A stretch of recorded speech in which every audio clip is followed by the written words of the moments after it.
ദർശിക്കുന്നത് ഏറ്റവും മനോഹരമായി തീരും. അവൻ സംസാരിക്കുന്നത് അനുഗ്രഹമായി തീരും. അവന്റെ പ്രവൃത്തി നമ്മുടെ സാമർത്ഥ്യത്തിലല്ല വരുന്നത്, നമ്മുടെ ബുദ്ധിയുടെ മഹത്വത്തിലല്ല വരുന്നത്. പിന്നെ എങ്ങനെയാ? ദൈവത്തിന്റെ വിശ്വാസത്തിനെതിരെയുള്ള ഒരു പ്രവർത്തനത്തിൽ ഞാൻ ഏർപ്പെടത്തില്ല.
സാന്നിധ്യം തന്നെ പകൽക്കാലം നിറയ്ക്കുക. നിങ്ങൾ എല്ലാവരും പ്രാർത്ഥനയോടെ ഇരിക്കുക.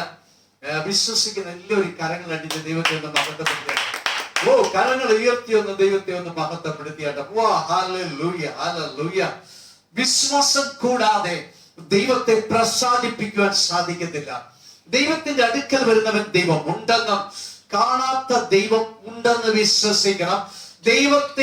ദൈവത്തെ സ്നേഹിക്കുന്നവർക്ക് ദൈവം സ്തോത്രം അത്ഭുതങ്ങൾ പ്രവർത്തിക്കും, ആവശ്യങ്ങൾ നിറവേറ്റും.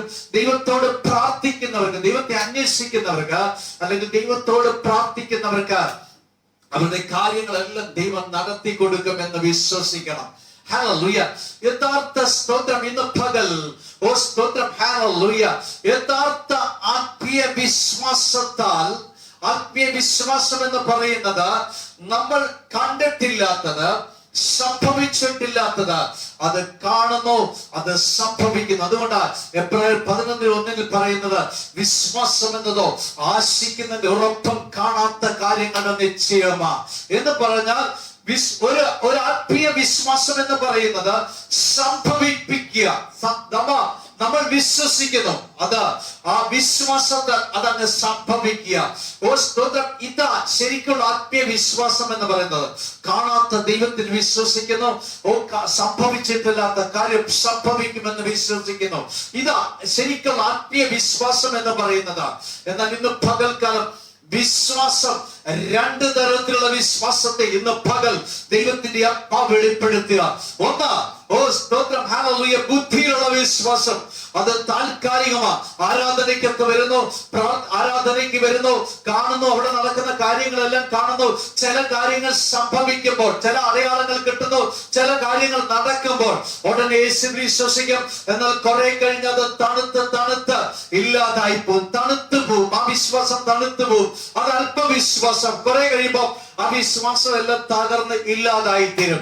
ഇത് അല്പവിശ്വാസം, ഇത് ബുദ്ധിയിലുള്ള വിശ്വാസം. എന്നാൽ രണ്ടാമത്തെ ഒരു വിശ്വാസമുണ്ട്, രക്ഷണ്യ വിശ്വാസം എന്ന് പറഞ്ഞാൽ രക്ഷാകരമായ വിശ്വാസം. ഒരു സെക്കൻഡ് കൊണ്ട് ഈ വിശ്വാസം നമ്മുടെ ജീവിതത്തിൽ സംഭവിക്കും. നമ്മൾ ഒരു ആരാധനയ്ക്ക് ചെല്ലുമ്പോൾ, അല്ലെങ്കിൽ വേറെ ഏതെങ്കിലും രീതിയിൽ ദൈവം നമ്മളോട് ഇടപെടുമ്പോൾ, അത് ചില കാര്യങ്ങൾ സംഭവിക്കുമ്പോൾ ഒരു സെക്കൻഡ് കൊണ്ട് നമ്മൾ വിശ്വസിക്കും. എന്നാൽ ഈ വിശ്വാസം നാൾക്ക് നാൾ വളരും. ഇത് തണുത്തു പോകത്തില്ല. ഇത് വെറും ഒരു ഏറ്റുപറച്ചിലല്ല, ഒരു ഏറ്റുപറച്ചിലുള്ള വിശ്വാസമല്ല. ഇത് യേശുവിന്റെ കർത്താവാണ്. ഞാൻ യേശുവിന്റെ കർത്താവ്, യേശുവിന്റെ രക്ഷിതാവും ആ കർത്താവുമാണെന്ന് വെറും ഒരു ഏറ്റുപറച്ചിൽ മാത്രമല്ല, അത് പരസ്യമായിട്ട് നാലാൾ കാൺകെ അത് സ്തോത്രം വിളിച്ചു പറഞ്ഞുകൊണ്ട് ആ രീതിയിലുള്ള വിശ്വാസം.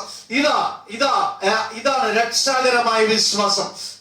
ഇത് വളർന്നുകൊണ്ടിരിക്കും. ഒരു ദിവസം കൊണ്ടല്ല, പല ദിവസം കൊണ്ട്, പല വർഷങ്ങൾ കൊണ്ട് ഇത് ഓരോ ദിവസവും ആ വിശ്വാസത്തിൽ നിന്ന് വിശ്വാസത്തിലേക്ക് വളർന്നുകൊണ്ടിരിക്കും. ഹല്ലേലൂയ. ഈ രക്ഷകരമായ വിശ്വാസത്തിന് അല്ലെങ്കിൽ രക്ഷണ്യ വിശ്വാസത്തിന് രണ്ട് വശമുണ്ട്. ഒന്ന്, അവൻ ദൈവ പൈതലായി സമർപ്പിച്ച് ഏൽപ്പിക്കുക. യേശുവിനെ കൈക്കൊണ്ട് യേശുവിന്റെ നാമത്തിൽ വിശ്വസിച്ച് ഞാൻ പിതാവിന്റെ മകനാ, ദൈവത്തിന്റെ മകനാ എന്നും തിരിച്ചറിയുന്ന അവസ്ഥയിൽ അവൻ രണ്ടാമതൊന്ന് ജനിക്കുന്നു, വീണ്ടും ജനിക്കുന്നു. അവൻ സമർപ്പിച്ചേൽപ്പിക്കുക. എന്താ സമർപ്പണം? ഞാൻ സ്തോത്രം, ഹല്ലേലൂയ, എന്റെ ഇഷ്ടമല്ല, ദൈവത്തിന്റെ ഇഷ്ടത്തിനാ ഞാൻ ജീവിക്കാൻ പോകുന്നത്. സ്വയമായി ത്യജിച്ചുകൊണ്ട്, സ്വന്തം ഇഷ്ടം മാറ്റിവെച്ചുകൊണ്ട് പിതാവിനെ അനുസരിച്ച് ജീവിക്കുന്നു. ഇനി എന്റെ ഇഷ്ടത്തിലോ എന്റെ ബുദ്ധിയിലുള്ള വിശ്വാസത്തിലോ അല്ല ഞാൻ ജീവിക്കുന്നത്. ദൈവത്തിന്റെ എന്റെ കർത്താവിനോട് പറയുന്നതനുസരിച്ച്, വചനമനുസരിച്ച് ജീവിക്കും എന്ന് സമർപ്പിച്ചേൽപ്പിക്കുക. തീരുമാനം എന്റെ പിതാവ് തീരുമാനിക്കുന്നത്, സ്തോത്രം, തീരുമാനത്തിനനുസരിച്ച്, ഹിതത്തിനനുസരിച്ച് ജീവിക്കും എന്നുള്ളത് ഒരു സമർപ്പിച്ചേൽപ്പിച്ചു കൊടുക്കുക. ഇതുവരെ ജീവിച്ച പോലെയല്ല, പൂർണ്ണമായും എന്റെ പിതാവിനെ സമർപ്പിച്ചേൽപ്പിച്ചു കൊടുക്കുക. രണ്ടാമത്, ഈ രക്ഷകരമായ വിശ്വാസത്തിന് ഒരു അനുസരണമുണ്ട്. ആ അനുസരണം എന്താ? കർത്താവായ യേശു ക്രിസ്തുവിൽ വിശ്വസിച്ച് പഴയ രീതിയിലല്ല, പഴയ അനുസരണത്തിലല്ല, ഒരു പുതിയ അനുസരണത്തിൽ ജീവിക്കും. എന്തെല്ലാം സമ്മർദ്ദങ്ങൾ ഉണ്ടായിരുന്നാലും, ദൈവഹിതം അല്ലെങ്കിൽ, വചനം പറയുന്നില്ലെങ്കിൽ ഞാനത് പ്രവർത്തിക്കത്തില്ല. ഇത് മരണം വരെ, അല്ലെങ്കിൽ മരണത്തിന് ശേഷവും ഈ അനുസരണം ഉണ്ടാവും. എന്തെല്ലാം സമ്മർദ്ദം ഉണ്ടായാലും, നാട്ടുകാരിലൂടെ, വീട്ടുകാരിലൂടെ, സുഹൃത്തുക്കളിലൂടെ എന്തെല്ലാം സമ്മർദ്ദം ഉണ്ടായാലും എന്റെ വിശ്വാസത്തിനെതിരെയുള്ള ഒരു പ്രവർത്തനത്തിൽ ഞാൻ ഏർപ്പെടത്തില്ല. അത്തരത്തിൽ ഒരു അനുസരണം. അപ്പം രക്ഷാകരമായ വിശ്വാസത്തിന്, യഥാർത്ഥ വിശ്വാസത്തിന്, ആത്മീയ വിശ്വാസത്തിന് രണ്ട് തലങ്ങളുണ്ട്. ഒന്ന്, സമർപ്പിച്ചേൽപ്പിക്കുന്ന അവസ്ഥ. രണ്ട്, സ്തോത്രം, അനുസരണം. വിശ്വാസത്തിൽ ഒരു സെക്കൻഡ് കൊണ്ടാണ് ആ രക്ഷാകരമായ വിശ്വാസം നമ്മളിലേക്ക് വരുന്നതെങ്കിലും അത് നാൾക്ക് നാൾ വർദ്ധിച്ച് അത് തണുത്ത ബോധ വിശ്വാസമല്ല. ആരെങ്കിലും പറഞ്ഞ് നമ്മളെ തെറ്റിദ്ധരിപ്പിക്കുകയോ തിരുത്താനോ പറ്റത്തില്ല. പകരം നമ്മുടെ ഉള്ളിൽ ആത്മാവിൽ അത് വളർന്നുകൊണ്ടിരിക്കും. അതുകൊണ്ട് യേശു കർത്താവ് മത്തായി 16-24-25 വാക്യങ്ങളിൽ പറയുന്നത്, കർത്താവിനെ അനുഗമിക്കുന്നവർ സ്വന്തം ബുദ്ധിയിൽ അനുഗമിക്കേണ്ടത്, പിന്നെയോ കർത്താവ് യേശു ക്രിസ്തുവിന്റെ ഹിതത്തിനനുസരിച്ച. വായിച്ചാട്ടെ. പിന്നെ യേശു ശിഷ്യന്മാരോട് പറഞ്ഞത്, ഒരുത്തൻ എന്റെ പിന്നാലെ വരുവാൻ ഇച്ഛിച്ചാൽ, അല്ലെങ്കിൽ യേശുവിനെ വിശ്വസിച്ചാൽ തന്നെത്താൻ ത്യജിച്ച്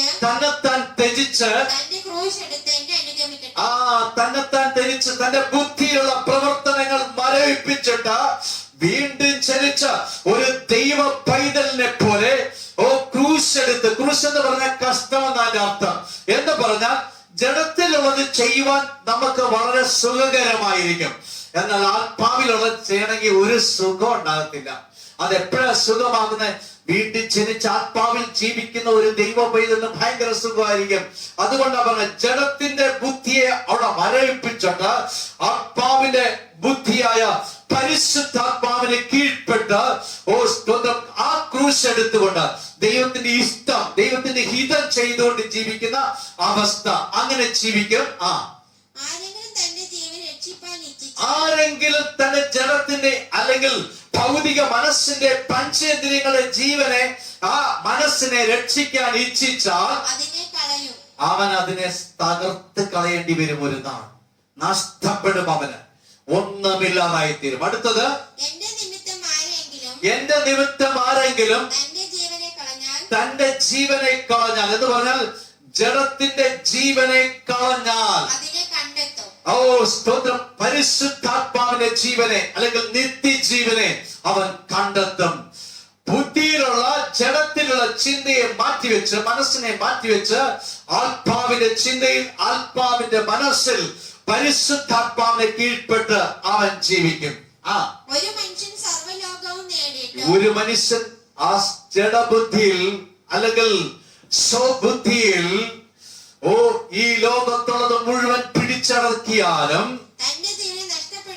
നിത്യജീവനെ നഷ്ടപ്പെടുത്തിയാൽ അവന് ഒരു പ്രയോജനവുമില്ല. ഈ ലോക ജീവിതം ഇവിടെ കൊണ്ട് അവസാനിക്കും. ഇന്ന് പകൽക്കാലം രക്ഷാകരമായ ജീവിതത്തിൽ അല്ലെങ്കിൽ രക്ഷാകരമായ വിശ്വാസത്തിൽ അല്ലെങ്കിൽ രക്ഷന്റെ വിശ്വാസത്തിന്റെ വളരുന്ന ഒരു ദൈവ പൈതൽ, അവൻ ആത്മാവിൽ പക്വത പാലിക്കുമ്പോൾ, ആത്മാവിൽ വിശ്വാസത്താൽ അവൻ പക്വതയിൽ എത്തിച്ചേരുമ്പോൾ ദൈവത്തിന്റെ കൃപ അവനിലേക്ക് ഒഴുകും. എന്താണ് ദൈവത്തിന്റെ കൃപ എന്ന് പറയുന്നത്? യേശുക്രിസ്തുവിലൂടെ പരിശുദ്ധാത്മാവിൽ അവൻ അനുഭവിച്ചു കൊണ്ടിരിക്കുന്ന അതിശക്തമായ ദൈവ സാന്നിധ്യവും അതേപോലെ തന്നെ ആ സ്നേഹവും അവൻ അനുഭവിക്കുക. ഇതാ കൃപ എന്ന് പറയുന്നത്. അത് നമ്മുടെ യോഗ്യത കൊണ്ടല്ല, നമ്മുടെ കഴിവുകൊണ്ടല്ല, നമ്മുടെ പ്രവൃത്തിയുടെ മേന്മ കൊണ്ടല്ല, നമ്മുടെ പാരമ്പര്യത്തിന്റെ മേന്മ കൊണ്ടല്ല, പിന്നെയോ അബ്രഹാം, ഇസ്ഹാക്ക്, യാക്കോബിനോട് ദൈവം വാഗ്ദത്തം ചെയ്തത്, ആ വാഗ്ദത്തം ചെയ്തതിൽ വിശ്വസ്തനായതുകൊണ്ട് നമുക്ക് അത് തന്നിരിക്കും. നമ്മുടെ കൃപയല്ല, നമ്മുടെ കൃപ, ദൈവത്തിന്റെ കൃപ നമ്മുടെ കഴിവിലല്ല വരുന്നത്, നമ്മുടെ സാമർത്ഥ്യത്തിലല്ല വരുന്നത്, നമ്മുടെ ബുദ്ധിയുടെ മഹത്വത്തിലല്ല വരുന്നത്. പിന്നെ എങ്ങനെയാ? ദൈവത്തിന്റെ സ്നേഹം നമ്മളിലേക്ക് ഒഴുകുമ്പോൾ ദൈവത്തിന്റെ വാഗ്ദത്തം നിറവേറ്റപ്പെടുക. ആ വിശ്വസ്തത, ദൈവം വിശ്വസ്തനായതുകൊണ്ട്, വാക്ക് മാറാത്തവനായതുകൊണ്ട് അത് നമ്മളിലേക്ക് ഒഴുകിയ. അതുകൊണ്ട് എഫേസ്യർ 2:8-9 വാക്യങ്ങൾ പറയുന്നത് എങ്ങനെയാ? എന്താ പറയുന്നത്? വിശ്വാസം, കൃപയാലല്ലോ നിങ്ങൾ വിശ്വാസം മൂലം രക്ഷിക്കപ്പെട്ടു. നിങ്ങളെ വിശ്വസിച്ചത് തന്നെ ദൈവത്തിന്റെ കൃപയാ. നിങ്ങൾ യേശുവിൽ വിശ്വസിച്ചത് തന്നെ ദൈവത്തിന്റെ കൃപയാ.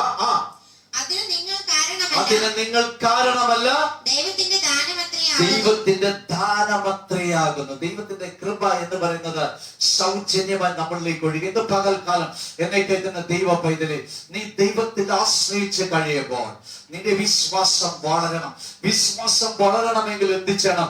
ഭൗതിക ബുദ്ധിയുടെ നിയമപ്രകാരം നീങ്ങാതെ ഒരു പ്രത്യേക വേർപാടിലും വിശുദ്ധിയിലും നമ്മളെ തന്നെ മെരുക്കിയിട്ട്, പൗലോസ് പറയുന്ന പോലെ, ഞാൻ എന്നെ തന്നെ കെട്ടിയിട്ടിരിക്കുക. ഹല്ലേലൂയ. ഞാൻ എന്നെ തന്നെ ബന്ധിച്ചിരിക്കുക. എങ്ങനെയാ? സ്തോത്രം. ആത്മാവിന്റെ ചിന്തയിൽ, ആത്മാവിന്റെ ശക്തിയിൽ ജീവിക്കുവാൻ ഞാൻ എന്നെ തന്നെ മെരുക്കി നടത്തുക എന്ന് പകൽക്കാലം ആ തരത്തിൽ ഒന്ന് നിങ്ങൾ ചിന്തിക്കുമ്പോൾ, ഹല്ലേലൂയ, കൃപ നിങ്ങളിലേക്ക് ഒഴുകിക്കൊണ്ടിരിക്കും. പരിശുദ്ധാത്മാവിന്റെ അതിശക്തമായ ഇടപെടൽ. അതുകൊണ്ട് യേശുവിൽ വിശ്വസിക്കാത്ത അല്ലെങ്കിൽ യേശുവിനെ അറിയാത്ത ഒരു വ്യക്തി അവൻ ഭൗതിക ബുദ്ധിയിൽ എന്തൊക്കെയോ ചെയ്തുകൊണ്ടും അവസാനം എന്ത് ചെയ്യും? തകർച്ചയുടെ വക്കിലേക്ക് എത്തും. ശൂന്യത, ഹൃദയത്തിൽ മുഴുവൻ ഒരു ശൂന്യത അവൻ പേറിക്കൊണ്ടിരിക്കും. എന്തെല്ലാം നേടിയ ഒരു സമാധാനമോ സന്തോഷത്തിന്റെ പൂർത്തീകരണമോ നടക്കുന്നില്ല. എന്നാൽ യേശുവിൽ വിശ്വസിക്കുന്ന ഒരുവൻ സ്തോത്രം, ഹല്ലേലൂയ, പൂർത്തീകരണം. അവൻ എന്തൊക്കെ ഇല്ലെങ്കിലും എന്തൊക്കെ ഉണ്ടെങ്കിലും അവൻ വിശ്വാസത്തിൽ പൂർണ്ണനായിരിക്കും. അവനറിയാം ദൈവം അത്ഭുതം പ്രവർത്തിക്കും. അവന്റെ ജീവിതത്തിന് ആവശ്യമുള്ളതെല്ലാം ചെയ്യും. അവന്റെ ചിന്തയും പ്രവൃത്തിയും കൃപ നിമിത്തമായിരിക്കും. ഒരു ക്രിസ്തീയ പൈതലിന്റെ ജീവിതം ദൈവത്തിന് സമർപ്പിച്ചേൽപ്പിക്കുമ്പോൾ, ക്രിസ്തുവിലുള്ള അനുസരണത്തിലേക്ക് സമർപ്പിച്ചേൽപ്പിക്കുമ്പോൾ, അവന്റെ ചിന്തകളും അവന്റെ സംസാരവും അവന്റെ പ്രവൃത്തിയിലും ഉടനീളം ദൈവ സാന്നിധ്യം, ആ പരിശുദ്ധാത്മാവിന്റെ സാന്നിധ്യത്തിൽ കൃപയിലായിരിക്കും അവൻ ജീവിക്കുന്നത്. സ്വയമായിട്ടായിരിക്കത്തില്ല, പരിശുദ്ധാത്മാവിന്റെ ശക്തിയിലായിരിക്കും. അതുകൊണ്ട് തന്നെ അവൻ ചിന്തിക്കുന്നത് ഏറ്റവും മനോഹരമായി തീരും. അവൻ സംസാരിക്കുന്നത് അനുഗ്രഹമായി തീരും. അവന്റെ പ്രവൃത്തി തൊട്ടതെല്ലാം അനുഗ്രഹമായി തീരും. അവൻ ആവശ്യമുള്ള പണം, അവന്റെ ആവശ്യങ്ങൾ നിറവേറ്റിയ, അവന്റെ രോഗങ്ങൾ സൗഖ്യമാകുന്നു. സകല ബന്ധനങ്ങളിൽ നിന്നും വിടുവിക്കപ്പെടുന്നു. സകല പൈശാചിക പ്രവർത്തനങ്ങളിൽ നിന്നും സ്വതന്ത്രമാക്കപ്പെടുന്നു. സകല പാപത്തിൽ നിന്നും അവൻ സ്വതന്ത്രമാക്കപ്പെടുന്നു. ഇത് കൃപയാലാ സംഭവിക്കുന്നത്. എത്ര പേര് വിശ്വസിക്കുന്നുണ്ട്? ഇന്ന് പകൽ ഇത്തരത്തിലുള്ള വിശ്വാസം, ഇന്ന് പകൽ ഞാൻ നിങ്ങളോട് സംസാരിച്ചു. എന്താണ് വിശ്വാസം? യേശുവിലുള്ള വിശ്വാസം. ആ വിശ്വാസത്തിൽ എങ്ങനെ വളരാം? അത് തണുത്തു പോകാതെ, നമ്മുടെ പ്രാർത്ഥനയിലും ആരാധനയിലും തണുത്തു പോകാതെ ഓരോ ദിവസവും നമ്മൾ ചിന്തിക്കുകയും സംസാരിക്കുകയും പ്രവർത്തിക്കുകയും ചെയ്യുമ്പോൾ അത് പരിശുദ്ധാത്മാവിന്റെ കൃപയാൽ വളർന്ന് പന്തലിച്ച് അത്ഭുതകരമായ പ്രവൃത്തിയിലേക്ക് നിങ്ങളെ കൊണ്ടുപോയി. ഇന്ന് പകൽക്കാലം ദൈവം നിങ്ങളെ അനുഗ്രഹിക്കട്ടെ. ഞാൻ നിങ്ങൾക്ക് വേണ്ടി പ്രാർത്ഥിക്കാൻ പോവുകയാണ്. ഹല്ലേലൂയ.